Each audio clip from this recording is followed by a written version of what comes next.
Au mépris des règles élémentaires de sécurité, les manifestants ont investi à pied puis bloqué l'A47 entre Saint-Étienne et Lyon.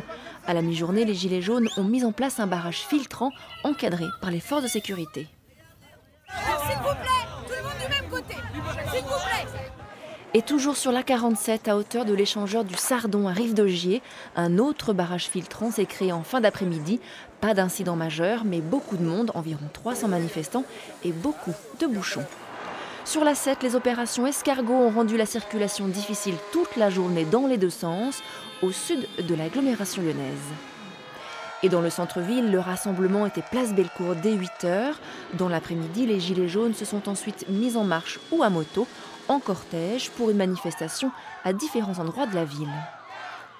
Tandis que d'autres étaient sur le périphérique à la hauteur de Caluire pour une opération péage gratuit à la bretelle de Saint-Clair. Ce soir, la circulation est redevenue fluide sur le boulevard périphérique lyonnais. Et puis, loin des autoroutes, les villages d'Ardèche ont eux aussi eu leur lot de manifestants, comme ici au Cheylard. La préfète a appelé les Gilets jaunes à lever leur blocage le plus tôt possible pour des raisons de sécurité.